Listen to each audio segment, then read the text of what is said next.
မြင့်မြတ်သောစိတ်ထားမြတ်စွာဘုရားကမြင့်မြတ်တဲ့စိတ်နိသဘောထားကိုအခြေခံပြီးတော့စိတ်ဓာတ်ကိုအခြေခံပြီးတော့လူသားတို့ရဲ့မြင့်မြတ်မှုနှိမ်ချမှုသတ်မှတ်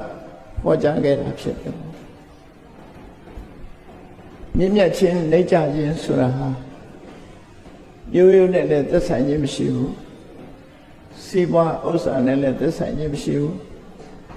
ယာဓုဂုံသိမ့်နဲ့လည်းသက်ဆိုင်ခြင်းမရှိဘူးဘာနဲ့သက်ဆိုင်တယ်လဲလို့ဆိုရင်လူတွေရဲ့စိတ်ဓာတ်နဲ့ပဲသက်ဆိုင်တယ်မြင့်မြတ်သောစိတ်ထားရှိမှမြင့်မြတ်သောသူလို့ခေါ်နိုင်မှာဖြစ်တယ်ယုံနေသောစိတ်ထားရှိတဲ့ပုဂ္ဂိုလ်တွေဟာ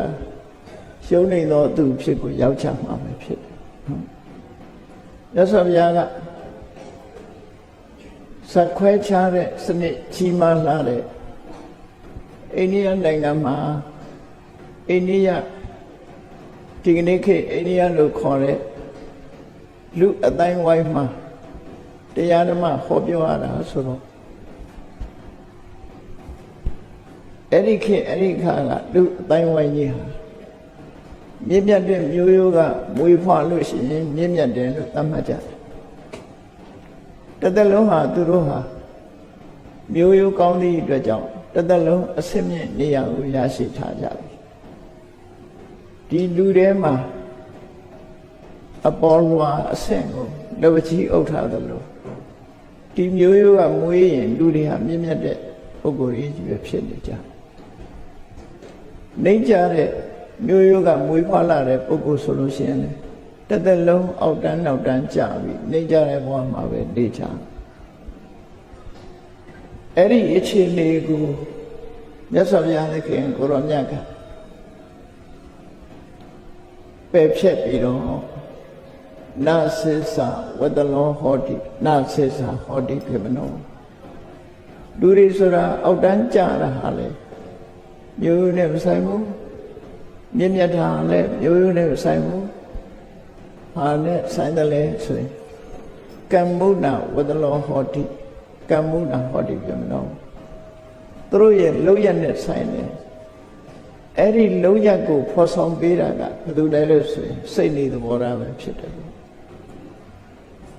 ရသော်ဘုရားကလောကလူသားတွေကိုဆုံးမတဲ့အခါမှာစိတ်ကိုဗဟုပြုပြီးတော့ဆုံးမတာဖြစ်တယ်တနည်းအားဖြင့်အခြေခံပိုင်းမှာဆုံးမလို့ရှိရင်စိတ်ကိုဗဟုပြုဆုံးမအစစ်မြင့်တဲ့အပိုင်းကိုဆုံးမတဲ့အခါပညာကိုအဓိကထားပြီးတော့ဆုံးမလို့ရှိတယ်မြင့်မြတ်တဲ့အလုပ်လုပ်ရင်မြင့်မြတ်သူအောက်တန်းကြတဲ့အလုပ်ကိုလုပ်သူဟာအောက်တန်းကြသူလို့လူအစဉ်တိုင်းကိုသတ်မှတ်တဲ့အခါပြုလုပ်မှုနဲ့သက်ဆိုင်ပြီးထင်ရှားတဲ့အချက်ကိုမြတ်စွာဘုရားကဟောကြားတော်လေစိတ်ထားမြင့်မြတ်ရင်မြင့်မြတ်တဲ့စိတ်ထားယုံညံ့လို့ရှိရင်ယုံညံ့မြင့်မြတ်တဲ့စိတ်ထားရှိတဲ့ပုဂ္ဂိုလ်ကမှမြင့်မြတ်တဲ့အလုပ်ကိုလုံးနိုင်ပြီးအောက်တန်းကြတဲ့စိတ်ဓာတ်ရှိတဲ့ပုဂ္ဂိုလ်ကအောက်တန်းကြတဲ့အလုပ်ကိုလုံးမှာပဲလို့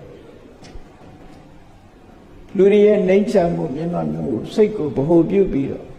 မိုင်းစင်တာတိချင်းစိတ်ကိုဗဟုပြုပြီးမြတ်စွာဘုရားဆုံးမဒါကြောင့်စိတ်ထားဖြူစင်မှုမြင်မြတ်တဲ့စိတ်နေသဘောထားတွေရှိဖို့ဆိုတာအမှန်တမ်းအရေးကြီးတယ်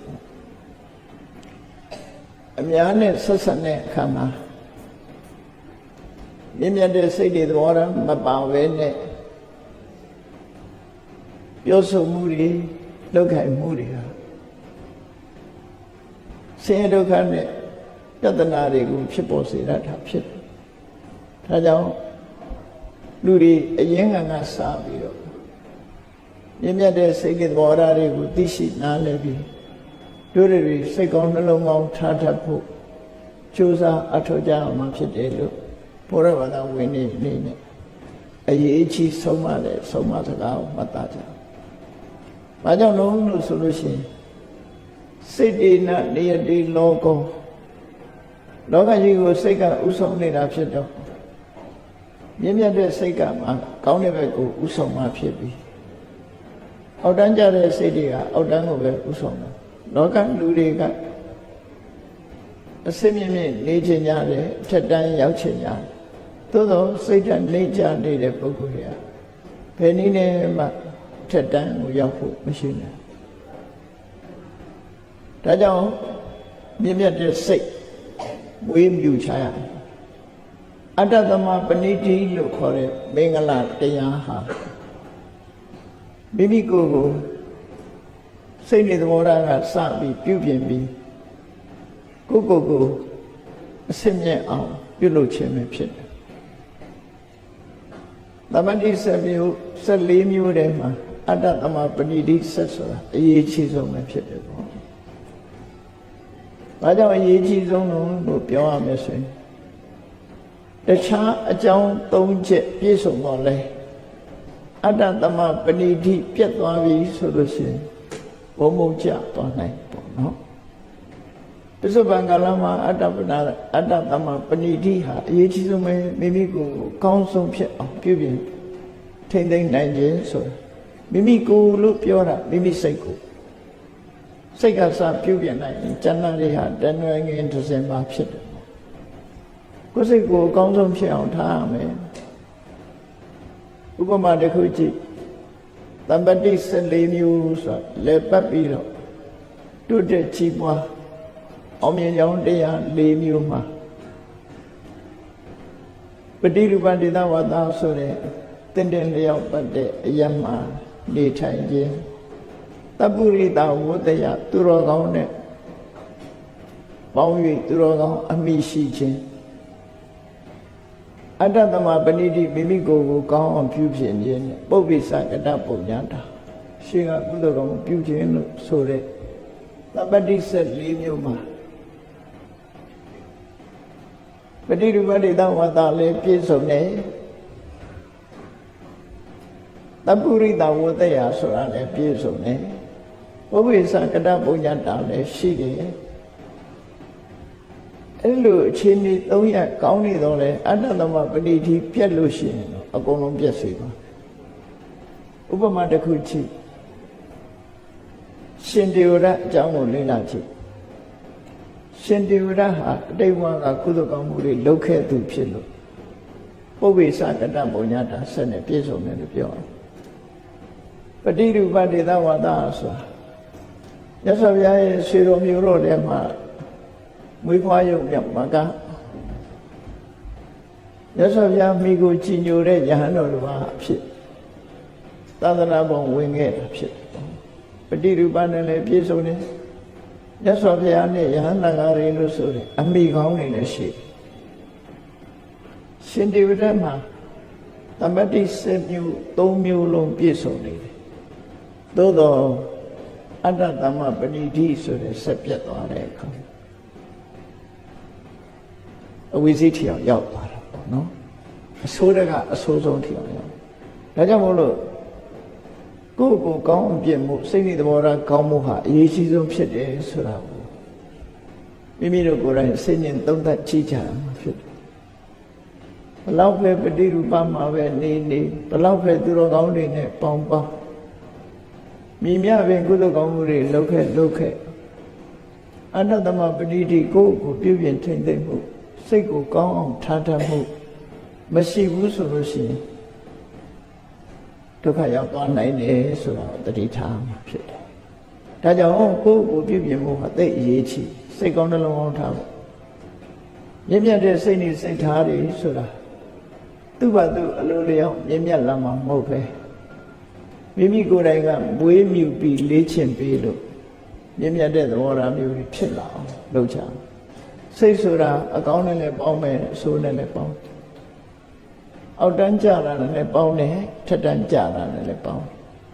အဲ့ဒါပဲမြင့်မြတ်တဲ့သဘောတရားတွေနဲ့ပေါင်းမှမြင့်မြတ်တဲ့သဘောတရားဆိုဖြစ်မှာဖြစ်တယ်မြင့်မြတ်တဲ့စိတ်ဆိုတာဖြစ်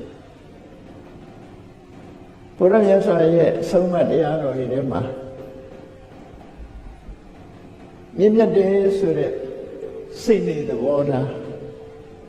ဟောကြားဆုံးမထားတာ၄မျိုးရှိတယ်ပေါ့အဲ့ဒီ၄မျိုးက မေတ္တာကရုဏာမုရိဒာဥပိ္ပခာဆိုတဲ့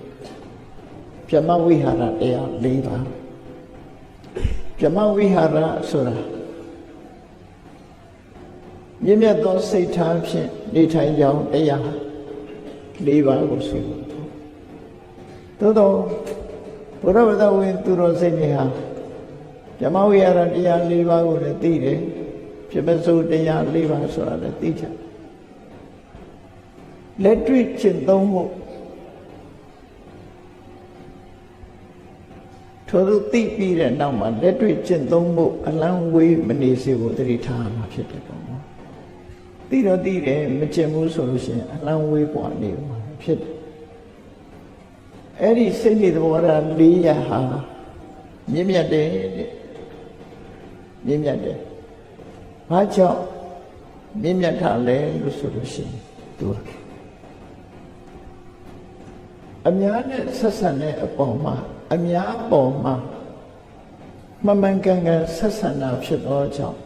မြင့်မြတ်တယ်အများနဲ့ဆက်ဆံတဲ့အခါမှာမှန်ကန်တဲ့ဘောဓာတွေဖြစ်သောကြောင့်မြင့်မြတ်တယ်လို့ပြောတနည်းအားဖြင့်အများနဲ့ဆက်ဆံတဲ့အခါမှာအပြစ်ကင်းတဲ့ဆက်ဆံမှုဖြစ်သောကြောင့်မြင့်မြတ်တယ်အပြစ်ကင်းတယ်လို့သူဆိုဒါကြောင့်ဗျမ္မဆိုတဲ့အဓိပ္ပာယ်ကမြင့်မြတ်သောအဲ့ဒီမြင့်မြတ်သောစိတ်နေသဘောထားဆိုတာ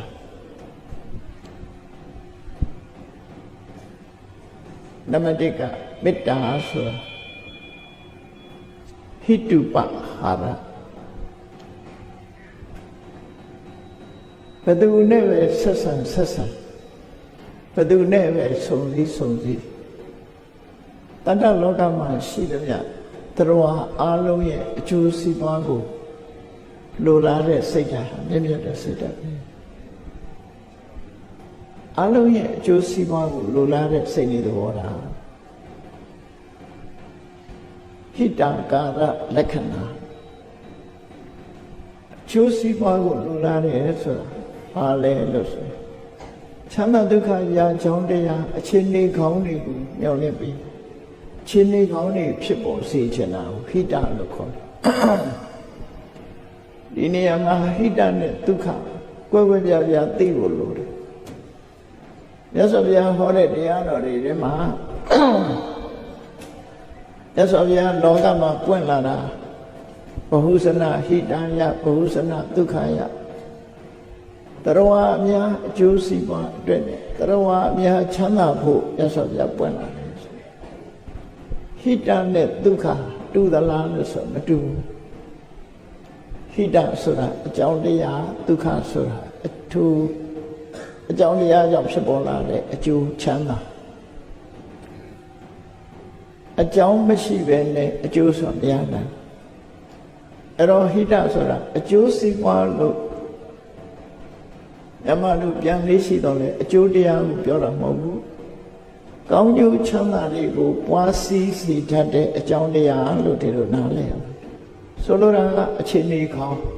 condition ကိုပြောအခြေအနေကောင်းတယ်ဥပမာစိုက်ပျိုးရေးလုပ်တယ်ဆိုတဲ့ပုဂ္ဂိုလ်တွေကမြေကောင်းတယ်မိုးလေဝသကောင်းတယ်ရေကောင်းတယ်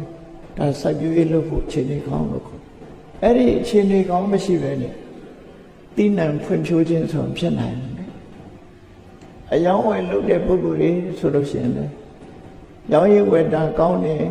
ပွင့်လန်းတယ်နော်အဲ့ဒါအခြေအနေကောင်းလို့ခေါ်တယ်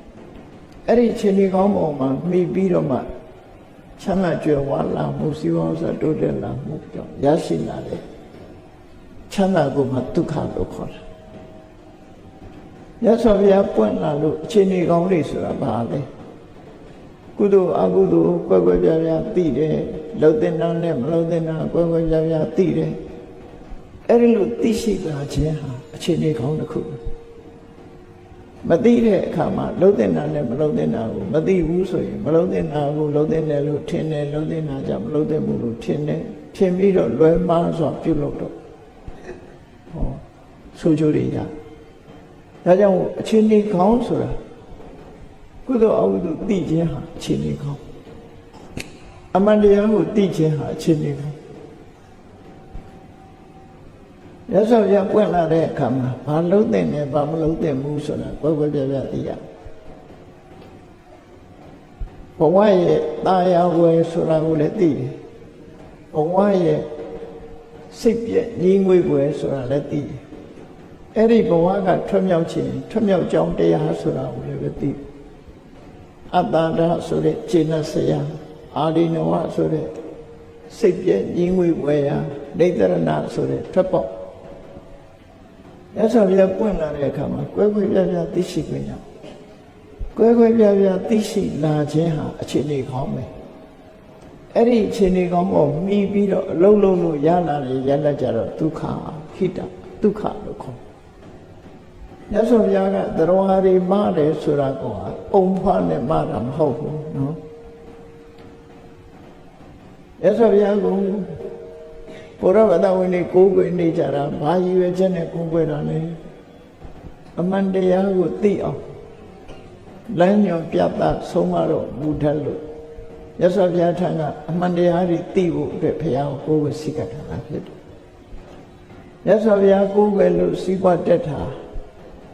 ဒီလိုဟာမျိုးညှော့လဲတာမဟုတ်ဘူးနော်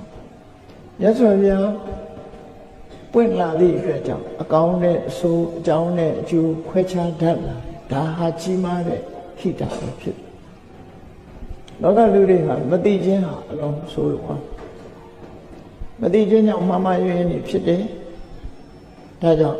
ဟိတဆိုတာအခြေအနေကောင်းမြတ်စွာဘုရားကိုယ်တိုင်ကသရဝါတွေကိုကဲတင်နေဆိုတဲ့နေရာမှာဟိတိပဝတ္တနေနအာဟိတာသနိဝတ္တနေနတတ္တနံဘယံဟိန္ဒတိသရဝါတွေကိုကဲတင်ပုံကဲတင်နည်းကသရဝါတွေရဲ့တဏ္ဍမှာအခြေအနေကောင်းတွေကိုဖြစ်ပေါ်စေခြင်းအခြေအနေဆိုးတွေကိုဖြစ်ပေါ်စေတတ်တဲ့အကြောင်းတရားတွေမှာ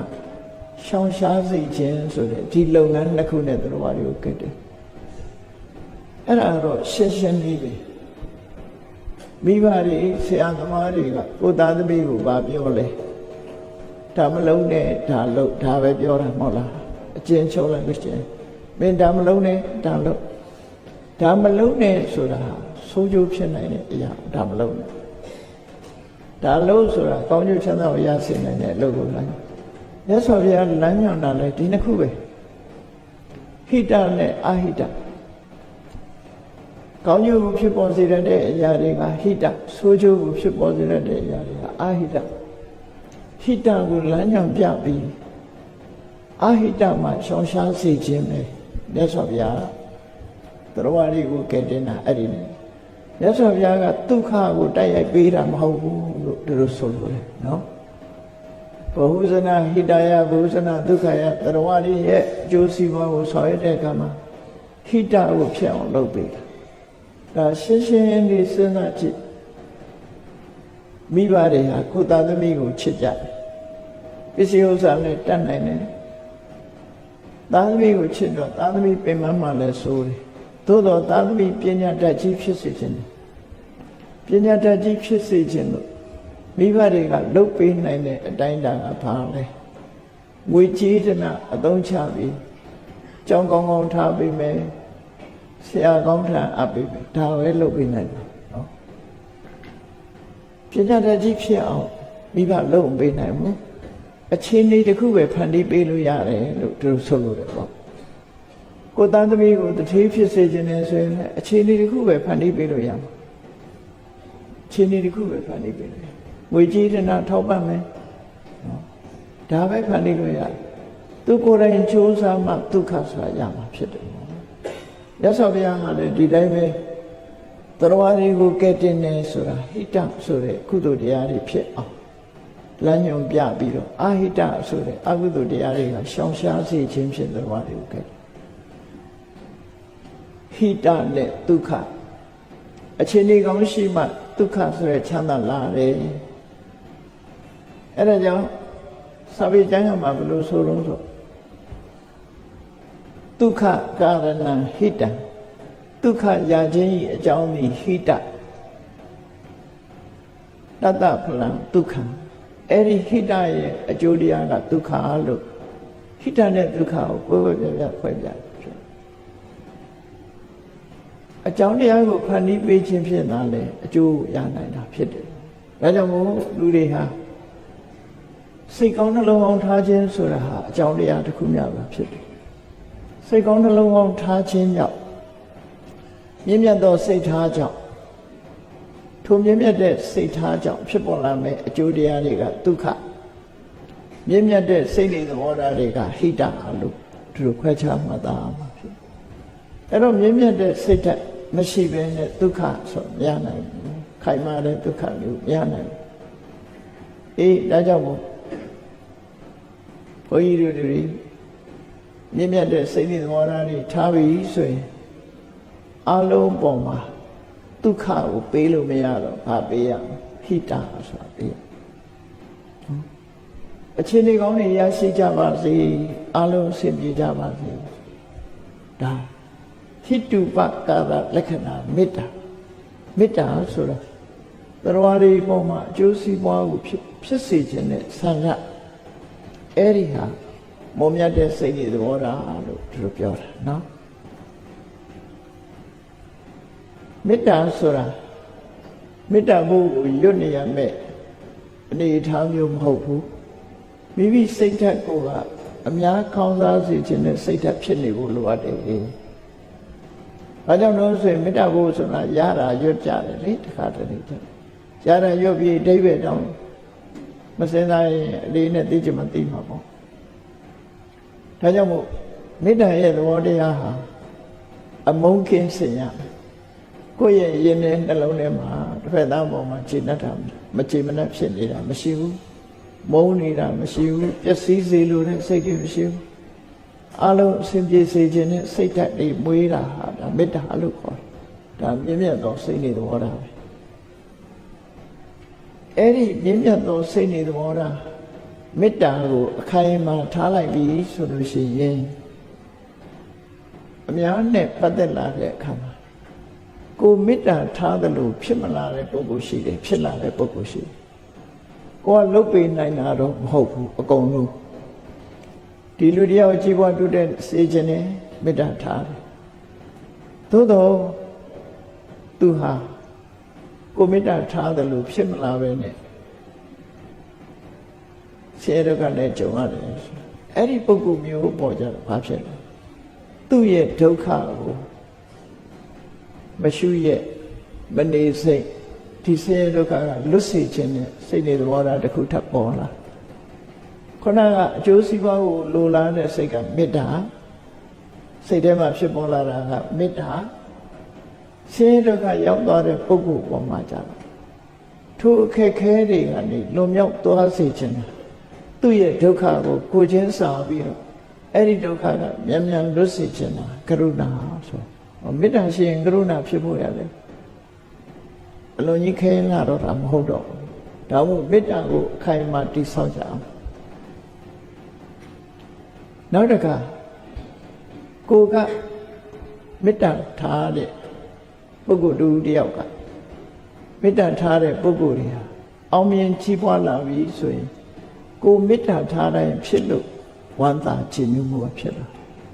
တော့မေတ္တာခိုင်မာလို့ရှိရင်မုဒိတာဖြစ်ဖို့လည်းမခဲရင်တော့အကယ်၍ကိုမေတ္တာကမခိုင်မာဘူးဆိုရင်ဘာဖြစ်လာလဲ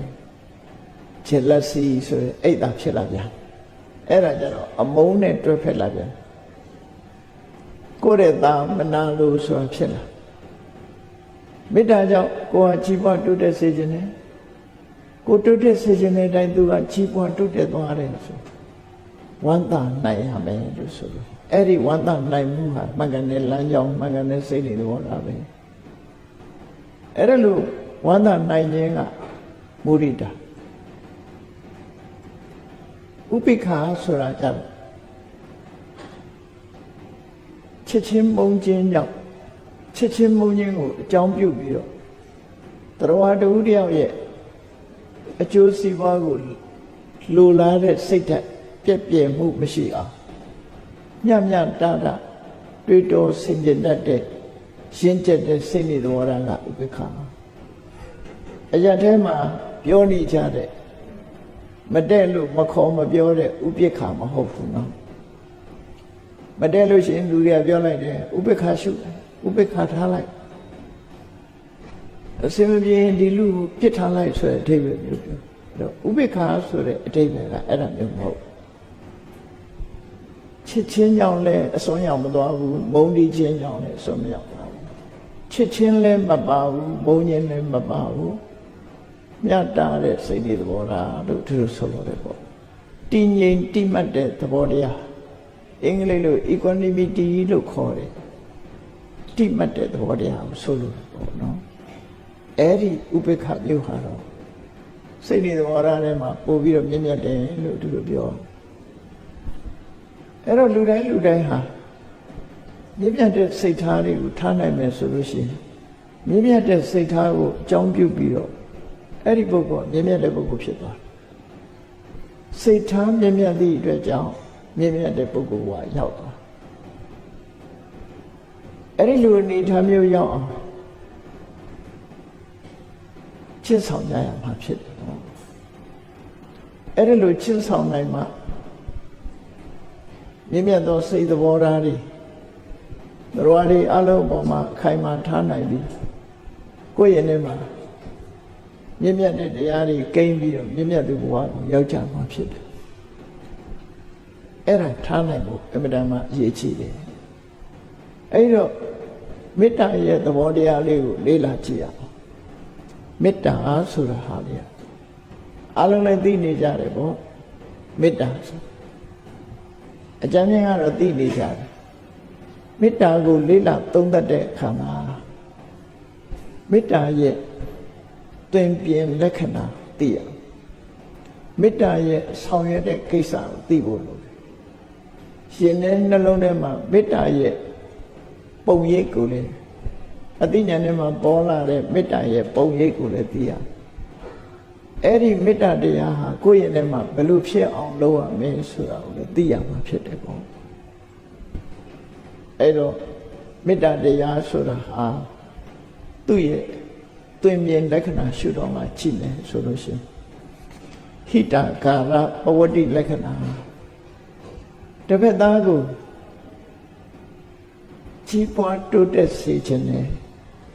အခြေအနေကောင်းတွေနဲ့ပြည့်စုံစေခြင်းနဲ့ဆိုတဲ့သဘောတဘာဝလက္ခဏာဟာမေတ္တာရဲ့လက္ခဏာပဲဘယ်သူပဲဖြစ်ဖြစ်တိုးတက်တာကြည့်ခြင်းနဲ့ချမ်းသာတာကြည့်ခြင်းနဲ့ဆင်းရဲဒုက္ခရောက်တာမကြည့်ခြင်းအလုံးဟာအဆင်ပြေစေခြင်းနဲ့ကြီးပွားတိုးတက်စေခြင်းနဲ့ဆိုတဲ့အနေအထားမျိုးစိတ်ထဲမှာဖြစ်ပေါ်ဘယ်သူပဲဖြစ်ဖြစ်ကောင်းစားစေခြင်းနဲ့ပညာသင်နေကြတဲ့ကလေးတွေပညာတတ်စေခြင်းနဲ့စီးပွားဥစ္စာချုပ်ခဲ့တဲ့ကလေးတွေစီးပွားဥစ္စာနဲ့ပြည့်စုံစေခြင်းမကျမ်းမာဘူးဆိုရင်ကျမ်းမာစေခြင်းနဲ့မပြည့်စုံဘူးဆိုရင်ပြည့်စုံစေခြင်းစိတ်ထဲမှာလိုအပ်ချက်ကိုဖြည့်ပြီးသူ့ရဲ့ပြုံးရွှင်တဲ့မျက်နှာအစဉ်ပြေးနေတာကိုမြင်ရင်တဲ့သဘောတရားဟာမေတ္တာပဲလို့သူဆိုလို့ပေါ့နော်အဲ့ဒီမေတ္တာကအဲ့ဒီလိုမေတ္တာရှိလာလို့ရှိရင်ကိုတက်နိုင်တဲ့ဘက်ကသူ့ရဲ့ဆောင်ရွက်မှုကိစ္စကဟိတုပတံဟာရရတ္တဟိတဥပတံဟာရအချင်းဒီကောင်းအောင်ဖန်တီးပြီးမေတ္တာရှိတဲ့တိုင်ကလေးတယောက်ချုံနေနေတယ်ဆိုရင်ဖြည့်ဆည်းပေးလိုက်အတိညာအားနဲ့နေတယ်ဆိုလို့ရှိရင်တည်တည်ချာချာညာညာထားတာတင်ကြပေးတယ်ပစ္စည်းဥစ္စာချုံငယ်နေတယ်ဆိုရင်လည်းဖြည့်ဆည်းပေးတယ်စိတ်အားငယ်နေတယ်ဆိုရင်လည်းစိတ်အားဖြည့်ပေးစသဖြင့်လိုအပ်ချက်တွေလှုပ်ဆောင်ပေးတာလက်တွေ့ဖော်ဆောင်ပေးခြင်းကိစ္စရှိတယ်စိတ်ဓာတ်အနေနဲ့ကအကျိုးစီးပွားကိုလိုလားတယ်လက်တွေ့အနေနဲ့လည်းအကျိုးစီးပွားဖြစ်ရဖြစ်ကြောင်းလို့နှုတ်အားဖြင့်ပြောပေးတယ်ကိုယ်ဒီလည်းအောင်အပြင်လှုပ်ဆောင်ပေးတယ်ဒါမေတ္တာရဲ့ဆောင်ရွက်မှုကိစ္စတွေနော်ဒါပြင်မေတ္တာရဲ့ပုံရိပ်ကိုဘယ်လိုမြင်ရတော့လို့ဆိုမေတ္တာရဲ့ပုံရိပ်ကအာခာတဝိနည်းပစ္စုပ္ပထာနာမေတ္တာရဲ့ပုံရိပ်ဘယ်လိုထင်လာလဲဆိုအမုန်းကင်းစင်တဲ့ပုံရိပ်ပဲအဲ့တော့တကယ်မေတ္တာရှိပြီဆိုရင်ကြည့်လိုက်ကိုယ့်ရိပ်တွေကမုန်းနေသေးလားဒီလူပုံမှာ သူကြည်ပွားတာကိုမကြည့်ချင်ဘူးလားမျက်စိထဲမှာထောလောကန်းလန့်ဖြစ်နေသလားဘယ်သူဖြစ်အမြင်မကြည့်ဘူးဘယ်သူပေါ်ဖြစ်အစာမကြည့်ဘူးဆိုတာတွေမရှိပဲနဲ့အလုံးပေါ်မှာဘယ်သူပဲတွေးလိုက်ရှင်တဲ့နှလုံးထဲကအမုန်းတရားဖြစ်ဘယ်တော့မှမရှိဘူးအမုန်းကင်းစင်နေတဲ့အနေအထားလေးကိုတွေ့မြင်ရရင်ဒါမေတ္တာရဲ့ပုံရိပ်ပဲဒီလိုသိရမှာပစ္စုပ္ပတ္ထနာဆိုတာအသိဉာဏ်ထဲမှာပေါ်လာတဲ့ပုံရိပ်အာဃာတဝိနည်းအမုန်းနေကင်းစင်နေတယ်ဘလို့တွေ့သူ့ပေါ်မှာမုန်းတယ်ဆိုတာမရှိဘူးအဲ့ဒါလိုအမုန်းကင်းစင်တဲ့ပုံရိပ်တွေပေါ်လာတာဒါမေတ္တာပဲဒါဖြင့်ဒီမေတ္တာတရားကိုဘလို့တည်ဆောက်ရမလဲတူတယောက်ပေါ်မှာတည်ဆောက်ခြင်းနဲ့အလုံးပေါ်မှာတည်ဆောက်ခြင်းနဲ့အဲ့ဒါလို့တည်ဆောက်မယ်ဆိုရင်ဘလို့တည်ဆောက်လဲလူတူတယောက်ရဲ့အကျိုးစီးပွားကိုလူလားတဲ့မေတ္တာစိတ်ဖြစ်ဖို့ဆိုတာလွယ်ကူတာတော့မဟုတ်ဘူးရှင်ထဲမှာပြိုးဖို့လိုတယ်ပေါ့နော်ပြိုးတဲ့အခါမှာလူဆိုတာအကောင်းနဲ့ဆိုရောနေတာကိုယ်ပေါ်လဲဆိုခြင်းဆိုမယ်ကိုယ်ပေါ်လဲကောင်းခြင်းနဲ့ကောင်းမယ်အကောင်းလည်းရှိမယ်ဆိုလည်းရှိမယ်ရောနေမယ်အဲ့လိုရောနေတတ်တဲ့သဘောတရားရှိတာလို့ရှိရင်မေတ္တာဘယ်လိုပြိုးမလဲလူတယောက်ပေါ်မှာမေတ္တာပြိုးခြင်းပြီဆိုရင်ဘယ်လိုပြောရလဲဆိုရင်မနာပဘာဝဒသနပလဋ္ဌာနာကိုမေတ္တာပြိုးမဲ့ပုဂ္ဂိုလ်တွေဥပမာမယ်ပုဂ္ဂိုလ်သတ်မှတ်ချက်မရှိဘဲနဲ့အားလုံးပေါ်မှာမေတ္တာပြိုးမယ်ဆိုလို့ရှိရင်ခေါင်းထဲမှာပေါ်လာမယ်ဘယ်ကောင်ကတော့လူဆိုးပဲဘယ်ကောင်ကတော့မကောင်းဘူးဘယ်သူကတော့လူမိုက်ပဲနဲ့ဆိုခေါင်းထဲမှာအဆိုးတွေလည်းပေါ်လာမှာပဲအကောင်းတွေလည်းပေါ်လာနော်အကောင်းတွေမှာလည်းပဲလူတွေကဘယ်လူကတော့မာနကြီးတယ်ဘယ်လူကတော့မဟုတ်တာတွေဘယ်လူကတော့ငါပေါ်ချောင်းမြောင်းပြောတတ်တယ်ဆိုတာတွေလေကိုယ်နဲ့ပတ်ဝန်းကျင်မှာထိတွေ့ဘူးတာတွေပေါ်မှာသွားပြီးတော့ရှုမြင်နေတတ်တယ်ပေါ့နော်အဆိုးတွေကခေါင်းထဲမှာပေါ်လာတယ်အဲ့လိုပေါ်လာလို့ရှိရင်အဆိုးတွေကိုဖြောက်ကောင်းတဲ့အကွက်ကလေးကိုရှာပြီးတော့မေတ္တာပွားပါလူတိုင်းဟာအဆိုးကြီးမရှိပါဘူးအကောင်းလေးကိုရှာလိုက်ပါလို့ဒီလိုဆိုလို့ရှင်ထဲကအမုန်းစိတ်ကိုဖြောက်ဖို့ဆိုတာအစနဲ့ဖြောက်ဖို့လိုတယ်ပေါ့အာဂါတပฏิဝိနည်းသုတ်တံမှာကိုယ့်ရင်ထဲကအမုန်းဖြောက်ဖို့ဖြောက်နည်းကိုမြတ်စွာဘုရားဟောတာရှိပထမသူ့အကျိုးစီးပွားကိုလိုလားတဲ့စိတ်ကိုမွေးလိုက်ပါအေးမွေးလို့မရဘူးသူလှုပ်ထားတာတွေတတိယပြီးတော့မွေးလို့မရဘူးသူ့ကိုကောင်းစားစေခြင်းနဲ့စိတ်ဘလို့မှလှုပ်လို့မရဘူးဆိုရင်ဘာလို့ကရုဏာထားလိုက်ပါလူဆိုတာကကရုဏာဆိုတာအပေါ်စီးကကြည်တာမေတ္တာကြတော့ဓာတ်လူကြည်တာဖြစ်တယ်အပေါ်စီးကကြည်ရင်လူကလွယ်တယ်လေတဏှာစရာပဲဆိုရင်တော့သူကအပေါ်စီးကကြည်လိုက်တဲ့သဘောပဲသူကစင်မပြေဖြစ်နေတဲ့တဏှာစရာပုဂ္ဂိုလ်တယောက်ပဲလို့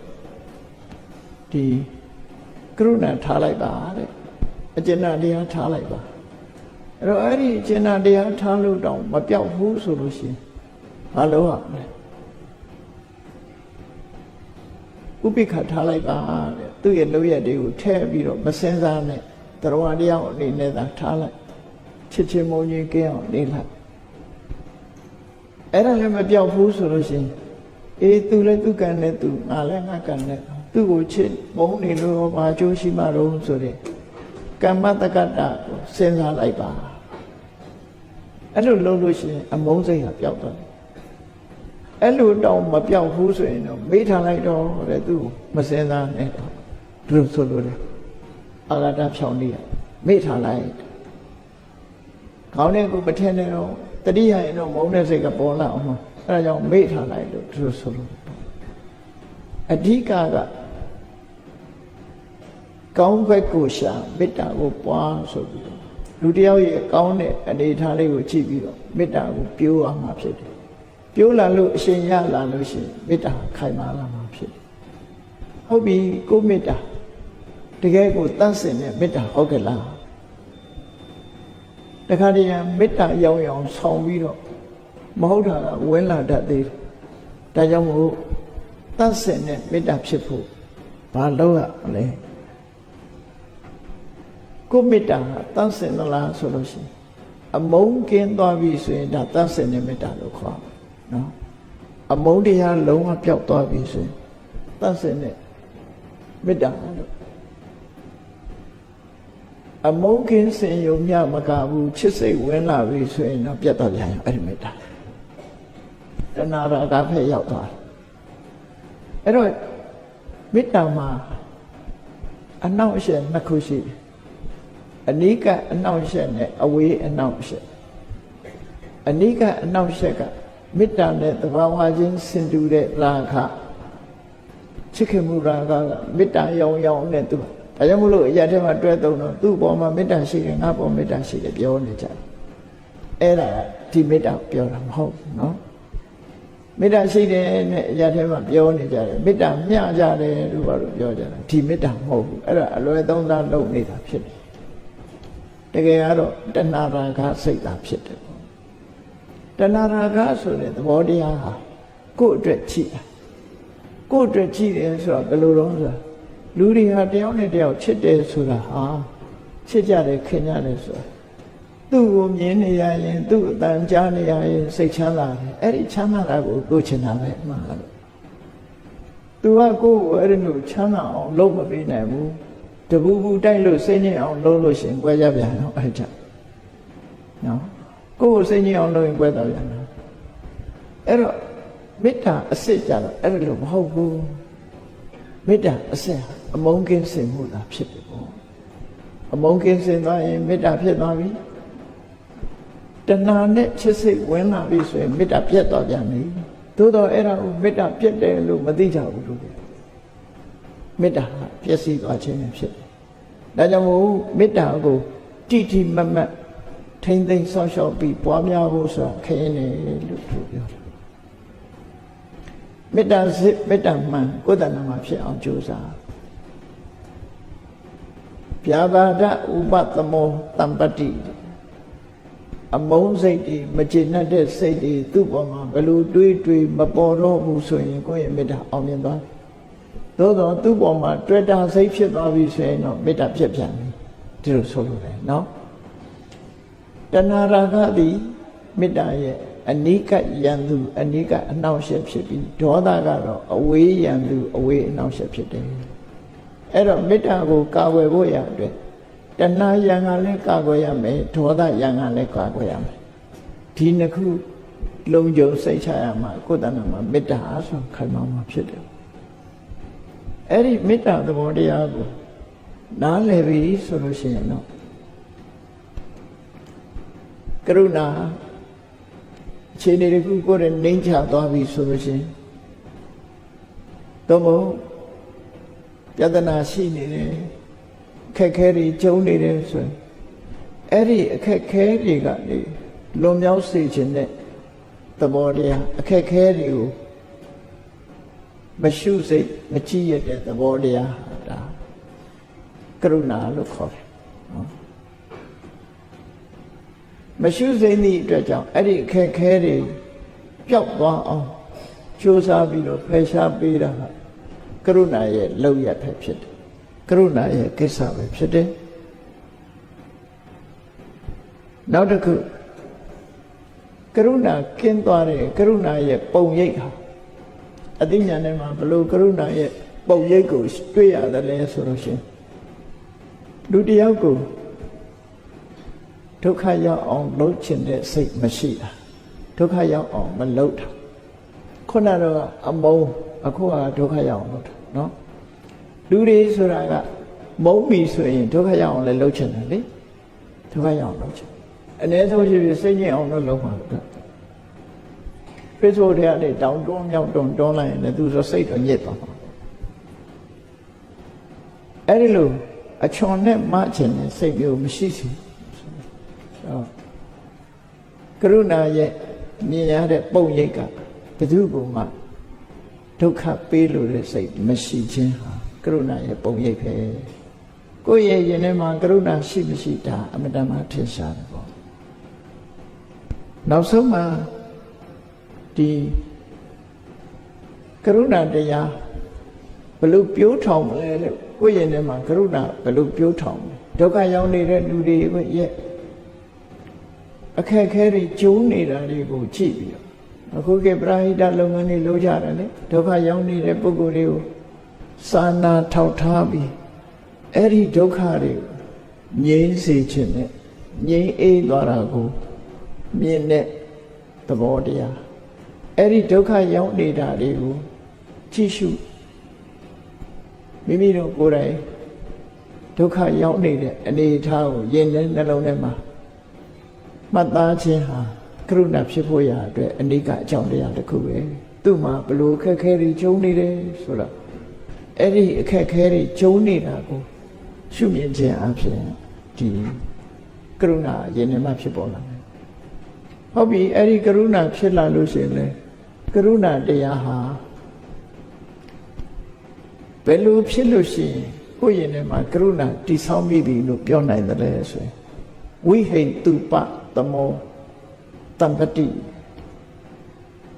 သူ့ကိုဒုက္ခပေးလို့တဲ့စိတ်ကင်းသွား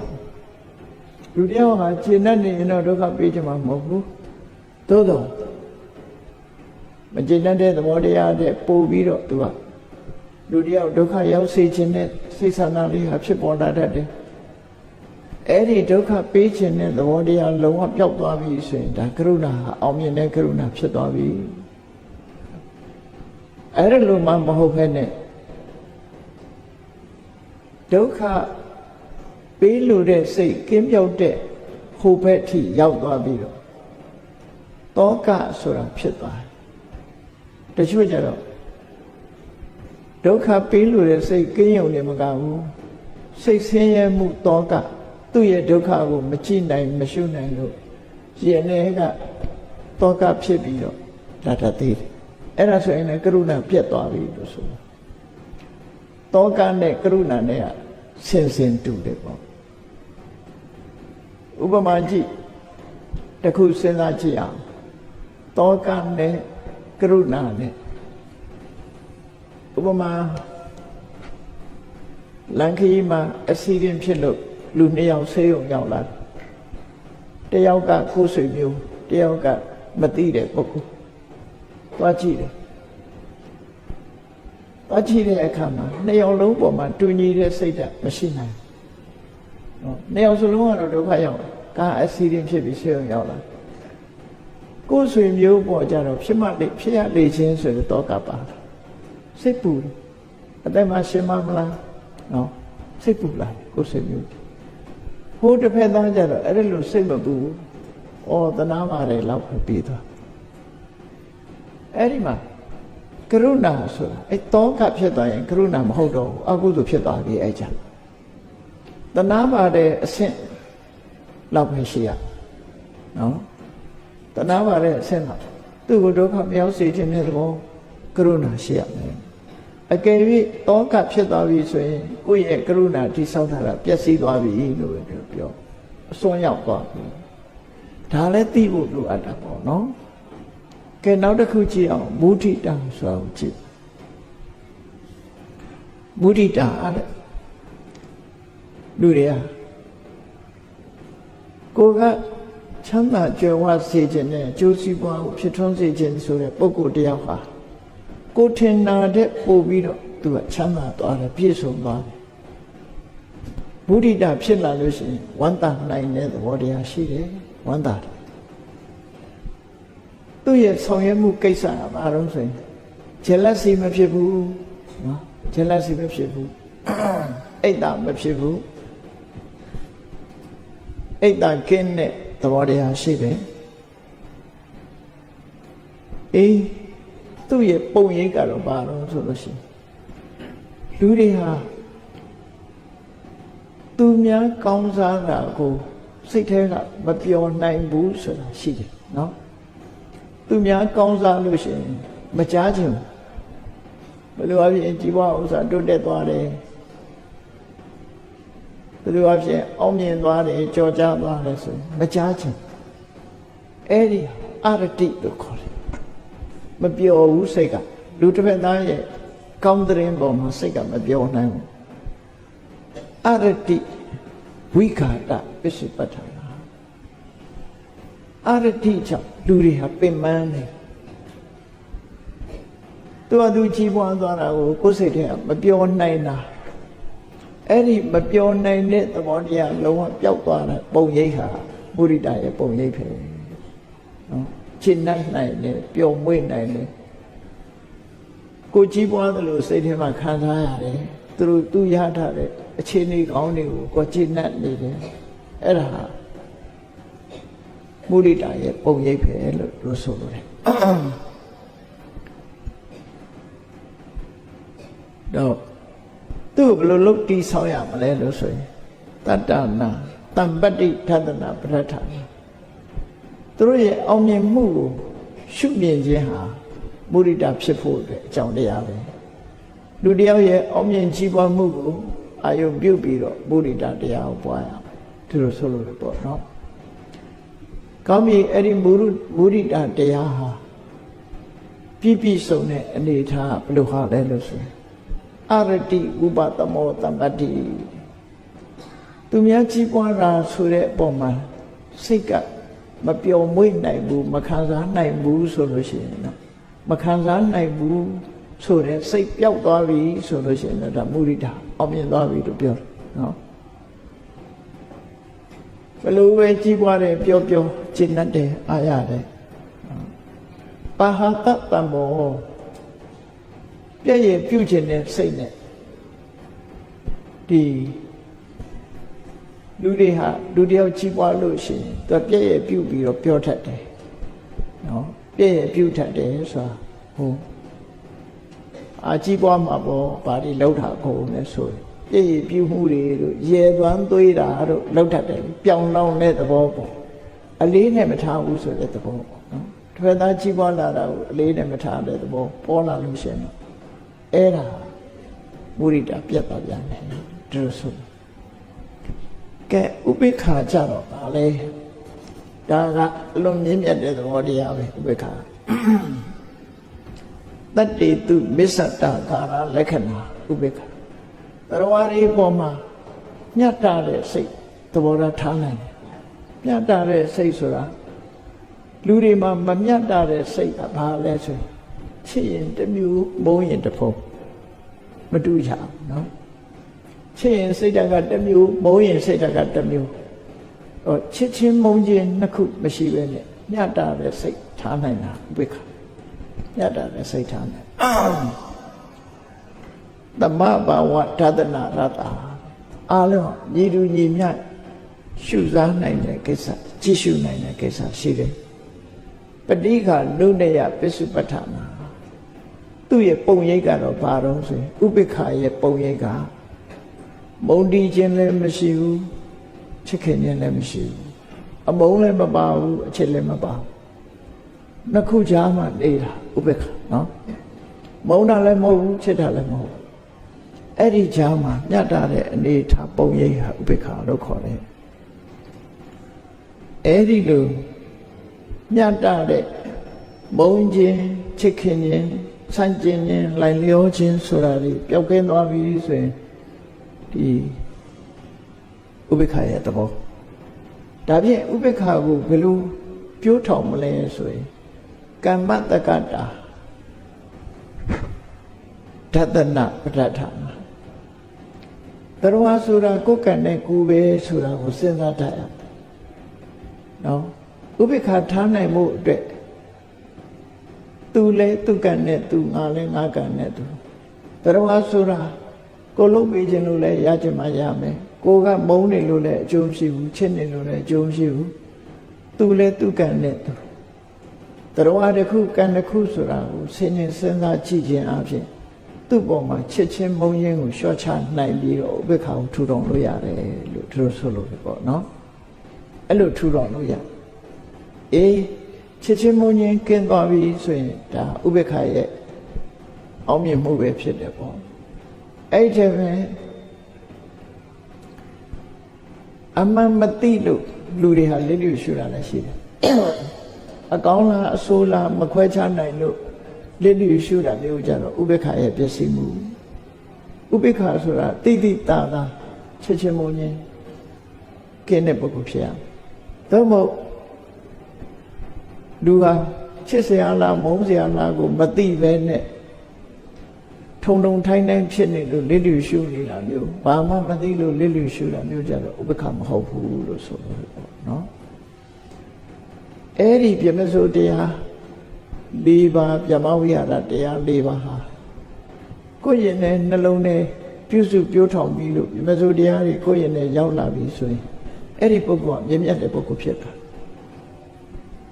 မြင့်မြတ်တဲ့ပုဂ္ဂိုလ်တွေဖြစ်လာလို့ရှိရင်မြင့်မြတ်တဲ့အလုပ်ကိုလုပ်ကြတာပဲဖြစ်တယ်ပေါ့နော်ဘုရားလောင်းတော်တွေဟာအခုလိုပါရမီ7ပါးဖြစ်ကျင့်တာဟာဗြဟ္မဝိဟာရဆိုတဲ့နှလုံးသားကိုအခြေခံပြီးတော့ဖြည့်ကျင့်ကြတာဖြစ်တယ်ပေါ့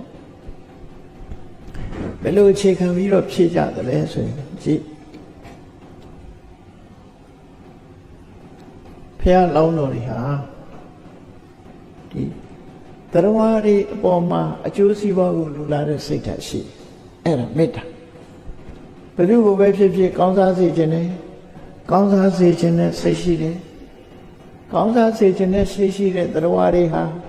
လူတိုင်းကောင်းစားမှာမဟုတ်ဘူးဒုက္ခရောက်တဲ့ပုဂ္ဂိုလ်တွေရှိနိုင်တယ်အဲ့ဒီဒုက္ခကြုံလာတဲ့ပုဂ္ဂိုလ်တွေပေါ်မှာ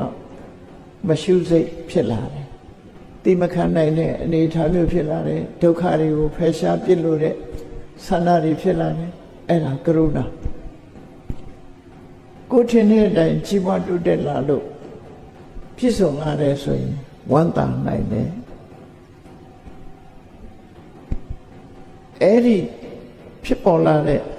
တရားဝါဒီအပေါ်မှာဘက်လိုက်တဲ့စိတ်ကင်းပြီးတော့မြတ်တဲ့စိတ်နဲ့နေတာဥပေက္ခလို့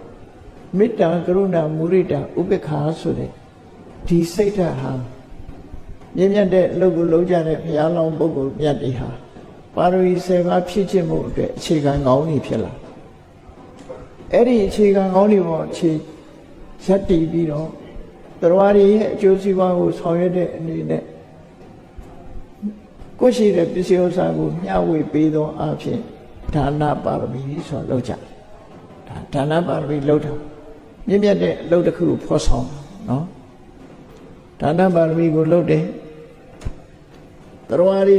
ချမ်းသာဖို့ပေကံစွန့်ကြဲခြင်းအဖြစ်လိုအပ်နေတဲ့ပုဂ္ဂိုလ်တွေဟာပြည့်စုံလာကြတယ်ဒါကြောင့်မို့ဒါနကိုရှေးဥစွာလုပ်တယ်နောက်တစ်ခုကျတော့တေတံဥပဂတံပရိဝိဇ္ဇယတာသီလသမာဓိယံတိကိုကျိုးစီးပွားကိုလိုလားတဲ့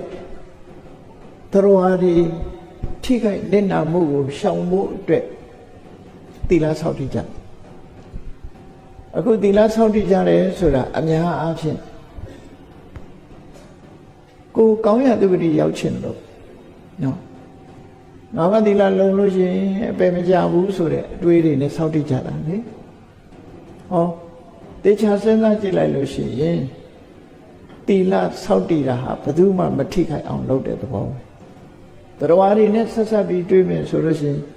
ပါဏာတိပါဒကရှောင်ကျင်တယ်ဆိုတော့ကိုယ့်ကိုယ်တတ်တာမှမဟုတ်တာသူများကိုတတ်တယ်ကိုယ်ကရှောင်ကျင်လိုက်တဲ့ဖြင့်ကိုယ့်ကြောင့်သိဆုံးရတဲ့ဒုက္ခရောက်ရတဲ့ပုဂ္ဂိုလ်မရှိဘူးအာဒိဋ္ဌဒါနရှောင်လိုက်တဲ့ဖြင့်ကိုယ့်ကြောင့်ပစ္စည်းပြတ်တဲ့ပုဂ္ဂိုလ်မရှိဘူးကာမေတုမိစ္ဆာစာရဏရှောင်လိုက်တဲ့ကိုယ့်ကြောင့်ကိုယ်သိက္ခာပျက်စီးသွားတဲ့ပုဂ္ဂိုလ်မရှိဘူးဟောသူများကိုမထိခိုက်အောင်သီလဆောက်တည်တယ်ဒါမေတ္တာအခြေခံတာကြတော့အဲ့ဒါသူများကိုမထိခိုက်အောင်သီလဆောက်တည်ကြတာဖြစ်တယ်ဘုဒ္ဓဝါဒကရှောင်ကျင်လိုက်တဲ့ဘယ်သူမှအကျိုးစီးပွားလိမ့်လက်လှည့်စားခံရလို့အကျိုးစီးပွားပြပြသွားတာဆိုတော့မရှိဘူးဒါကြောင့်သူတော်ဘာမထိခိုက်သူရမီရိယမူရစေဝသုံးစားခြင်းအဖြစ်လည်းပဲသူတော်ဘာမထိခိုက်အောင်ဘယ်လိုလုပ်လဲဆိုရင်မူရစေဝရှောင်ကျင်ခြင်းအဖြစ်ကိုယ်မှအသိဉာဏ်တွေရလာတယ်ကိုယ်အကျိုးဆောင်ရွက်နိုင်တယ်ကိုယ်မိသားစုအကျိုးဆောင်ရွက်နိုင်တယ်ကိုယ်နိုင်ငံအကျိုးဆောင်ရွက်နိုင် အကယ်၍မူရစေဝါသုံးဆွဲနေမယ်ဆိုလို့ရှိရင်ကိုယ်အကျိုးလည်းမဆောင်ရွက်နိုင်ဘူးကိုယ်ပတ်ဝန်းကျင်ကပုဂ္ဂိုလ်ရဲ့အကျိုးလည်းမဆောင်ရွက်နိုင်ဘူးမူရစေဝါရှောင်ခြင်းဟာလည်းပဲကိုယ်မိသားစုအကျိုးကိုယ်အကျိုးကိုယ်မိသားစုအကျိုးကိုယ်လူမျိုးကိုယ်တိုင်းပြည်ရဲ့အကျိုးဆိုတာဖြစ်လာဆက်နွယ်ပြီးတော့အဲ့လိုဖြစ်လာအဲ့ဒါကြောင့်လို့တီလစောင့်တည်တာဟာလည်းဘယ်သူမှမထိခိုက်ပါစေနဲ့ဆိုတဲ့ပြမစိုးတရားအခြေခံပြီးတော့တီလစောင့်တည်တာပဲဖြစ်တယ်ပေါ့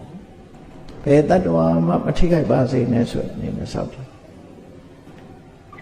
ဒါဖြင့်အဲ့ဒီစောင့်တည်ထားတဲ့တီလပြည့်စုံဖို့ရာအတွက်ယမယခအများထဲမှာနေမယ်ဆိုလို့ရှိရင်တီလကကျိုးပေါက်တတ်တယ်ဒါကြောင့်မို့ကျိုးပေါက်မှုကိုရှောင်ရှားသောအဖြစ်နိက္ခမတောထွက်တယ်ဆိုတဲ့နော်တကူဒီသွားရောက်ပြီးတော့ renounce လုပ်တယ်ပေါ့ခွင့်ရည်တွေကိုဆုံးလုပ်ပြီးတော့သီလကိုထိမ့်သိမ်းဆောက်ရှောက်ဖို့တောအရာချင်းခတ်ပြီးတော့နေတယ်ဒါနိက္ခမပါရမီဖြည့်တယ်ဆိုအဲ့ဒီသဘောပဲတရားရည်ရဲ့အကျိုးစီးပွားကိုဆောင်ရွက်တဲ့အခါမှာတရားရည်ရဲ့အကျိုးဖြစ်ထွန်းစေသလားအကျိုးမဲ့ဖြစ်စေသလားဆိုတဲ့အသိဉာဏ်ဟာအမှန်တမ်းအရေးကြီးတယ်အသိဉာဏ်မပန်လို့ရှိရင်တရားရည်ရဲ့အကျိုးစီးပွားကိုမဆောင်ရွက်နိုင်မမယွင်းနေကောင်းတယ်ထင်ပြီးမကောင်းတာလုံးပြီးတတ်တယ်မကောင်းတာထင်ပြီးတော့ရှောင်ပြီးတတ်တယ်တရားရည်ဟာအကျိုးမဖြစ်ထွန်းဟိတအာဟိတအကျိုးကောင်းကျိုးကိုဖြစ်စေတတ်မှုဆိုးကျိုးကိုဖြစ်စေတတ်မှုဆိုတာဒီကွဲကွဲပြားပြားသိဖို့ရအတွက်ပညာပါရမီဆိုတာဖြည့်ရရတယ်ပေါ့နော်ဓမ္မပြည့်စုံတယ်အဲ့ဒါလိုပညာရှိလာပြီးတဲ့နောက်မှာတရားရည်ရဲ့အကျိုးစီးပွားအတွက်အမြဲမပြတ်ကြိုးစားအထောက်မှုဆိုတာလည်းလိုအပ်တယ်ဒါကြောင့်မို့ဝိရိယပါရမီဖြည့်ရတယ်ဝိရိယပါရမီဖြည့်ခါတရားရည်ရဲ့ကိုယ်ပေါ်မှာတုတ်ပြန်လာတဲ့အရာတွေကိုသိခံနိုင်ဖို့ရအတွက်ခန္တီပါရမီဆိုတာဖြည့်ရတယ်ကိုယ့်ရဲ့ဂရိသစ္စာတည်ဖို့ရအတွက်သစ္စာပါရမီကိုဖြည့်ရတယ်တရားရည်ရဲ့အကျိုးစီးပွားကိုဆောင်ရွက်တဲ့နေရာမှာအခိုင်အမာဆွေးဆွေးမြဲမြဲစောင့်တည်ဖို့ရအတွက်အဋ္ဌံပါရမီကိုဖြည့်ရတယ်လို့ဟုတ်ဘုရားလောင်းနေဟာမြင့်မြတ်သောစိတ်ထားကိုအခြေခံထားပြီးတော့ပါရမီတွေကိုဖြည့်ကြတယ်အဲ့လိုဖြည့်ပြီးတဲ့အခါမှာနောက်ဆုံးကြပြမစိုးတရားနဲ့ပဲပြန်အဆုံးသတ်လိုက်မေတ္တာပါရမီနဲ့ဥပေက္ခပါရမီအဲ့ဒီနေရာမှာစဉ်းစားကြည့်ကရုဏာပါရမီမုဒိတာပါရမီမရှိဘူးနော်မေတ္တာပါရမီနဲ့ဥပေက္ခပါရမီပါရမီ7ပါးမှာပြမစိုးတရားတွေက2ခုပါပါရမီတွေဖြည့်ခြင်းပြီးတော့မေတ္တာပါရမီရှိလို့တရားရည်ရဲ့အကျိုးစီးပွားကိုမေတ္တာရှိလို့ကိုယ်ကပဲစတင်ပြီးတော့လှုပ်ဆောင်ပေးတာမေတ္တာသူများကိုကူညီတယ်ဆိုတာအကျိုးစီးပွားကိုလိုလားတဲ့မေတ္တာနဲ့ကူညီတာဖြစ်တယ်အေးအဲ့ဒါဆိုရင်လုံလောက်ပြီလားလို့ဆိုလူတွေရဲ့စိတ်မှာမလုံလောက်တာရှိဘာလို့ဆိုရင်ကိုယ်ကတစုံတယောက်ကိုကူညီပြီးတဲ့အခါမှာမလုပ်တတ်တော့ငါတော့ကူညီတာငါကြတော့မကူညီဘူးဆိုရင်အတုံးအလှဲ့စဉ်းစားလာတတ်ပေါ့နော်စဉ်းစားလာအဲ့ဒါဥပိ္ပခာမရှိလို့ဖြစ်တယ်မေတ္တာယပုဗ္ဗကာရိနောမေတ္တာကြောင့်ကိုယ်ကရှိဥစွာကူညီလိုက်တယ်ဥပိ္ပခာယပစ္စုပကာရံနာတိတန္တိဥပိ္ပခာထားနိုင်ရမယ်ကိုယ်ကူညီထားတဲ့အပေါ်မှာသူစီကတုံ့ပြန်လာမဲ့အရာတစ်ခုဘာတစ်ခုမှမမျှော်လင့်နဲ့နောက်ဆုံးမှာကျေးဇူးတင်ပါတယ်ဆိုတော့မခံရင်နဲ့လို့ဆိုနော်ကိုကူညီတာကိုအလုပ်သူစီကတုံ့ပြန်လာတာကိုအလုပ်မဟုတ်ဘူးအဲ့ဒါမှမွန်မြတ်တဲ့မေတ္တာအဲ့ဒီမွန်မြတ်တဲ့မေတ္တာကိုထိမ့်သိမ်းဆောက်ရှောက်ခြင်းဟာဥပေက္ခပဲဖြစ်တယ်။ဘာကြောင့်လို့ဆိုရင်လူတွေဟာမေတ္တာရှိလို့ကူညီတာဖြစ်တော့လည်းပဲတုံ့ပြန်မှုလေးကိုတော့မျှော်လင့်နေတတ်တယ်ပေါ့။အဲ့ဒီတုံ့ပြန်မှုကစမမျှော်လင့်မှုကိုကြီးဆိုလို့ရှိရင်ဟုတ်လားလက်ဖွဲ့ကိစ္စတွေနဲ့ပတ်သက်ပြီးငါတို့ကဘယ်လောက်ဖွဲ့တာလက်ဖွဲ့အလူလက်ဖွဲ့ပဲဖြစ်ဖြစ်မင်္ဂလာလက်ဖွဲ့ပဲဖြစ်သူ့ချတော့ဘယ်လောက်ဖွဲ့ဆိုမင်းမောတတ်ကြတယ်လေသူအဲ့ဒါမေတ္တာအစစ်မဟုတ်ဘူးဆိုရင်အဲ့လိုဖြစ်ဥပိ္ပခာမရှိဘူးဆိုရင်လည်းအဲ့လိုဖြစ် အဲ့ဒါကြောင့်မေတ္တာနဲ့ဥပေက္ခဟာနောက်ဆုံးမှာအရေးကြီးဆုံးမြင့်မြတ်တဲ့ပုဂ္ဂိုလ်ပါရမီဆိုတာမြင့်မြတ်တဲ့ပုဂ္ဂိုလ်ရဲ့လောက်ရပဲမြင့်မြတ်သောစိတ်ထားနဲ့လောက်ရတဲ့အလုပ်တွေဖြစ်လို့ပါရမီလို့ခေါ်တယ်ဒီတရားတွေကဖះလောင်းနေတာဖြစ်ခြင်းရတာမဟုတ်ဘူးမြင့်မြတ်တဲ့နှလုံးသားရှိတဲ့ပုဂ္ဂိုလ်တိုင်းဟာဒီလုပ်ငန်းတွေကိုလွတ်ဆောင်ကြရမှာဖြစ်တယ်အတိုင်းအတာတစ်ခုအရာကိုယ့်ရဲ့အတိုင်းအတာ level တို့ degree တို့အရာအကျိုးတရားဆိုတာရရှိတယ်ဖះဖြစ်အောင်ဖြစ်ပဲဆိုလို့ရှိရင်တော့အတိုင်းအတာက၄သိမြင့်နဲ့ကဘာတသိဒါနဖြည့်တာကအဆင့်30ပြမပစ္စည်းလူမယ်ကိုယ်သွေးသားအင်္ဂါခြေလက်ကိုလူမယ်အသက်ပါလူတယ်သီလဆောက်တည်တာလည်းထို့တူပဲနော်ပြမပစ္စည်းဥစ္စာအပြက်ခံပြီးတော့သီလဆောက်တည်တယ်အင်္ဂါခြေလက်အပြက်ခံပြီးတော့သီလဆောက်တည်တယ်နောက်ဆုံးကအသက်အသေးခံပြီးသီလဆောက်တည်တယ်လို့ဒါနပါရမီဥပပါရမီပရမတ္ထပါရမီဆိုတဲ့အဆင့်တွေနဲ့ဖြစ်ကျင့်သွားနိုင်တယ်ဆိုလို့ရှိရင်လူတိုင်းဟာဒီဂရီ level ပြည့်သွားပြီဆိုရင်တော့ဖရာတောင်ဖြစ်နိုင်တယ်လို့ဆိုလို့ဒီမြင့်မြတ်တဲ့လုပ်ငန်းတွေဟာအမြင့်မြတ်ဆုံးပုဂ္ဂိုလ်ဖြစ်သူရောက်ရှိနေတာလေဒီအလုပ်တွေပဲဒီစိတ်တွေသဘောထားတွေပဲလောကမှာဖရာတဲ့မြတ်တဲ့ပုဂ္ဂိုလ်မရှိဘူးဒါကြောင့်မို့လို့တို့တွေဟာရှင်တဲ့နှလုံးထဲမှာမေတ္တာကရုဏာမုဒိတာဥပေက္ခာဆိုတဲ့ဖြစ်မစိုးတရားတွေကိုထားနိုင်အောင်တို့တွေကြိုးစားအထောက်ကြမှာဖြစ်တယ်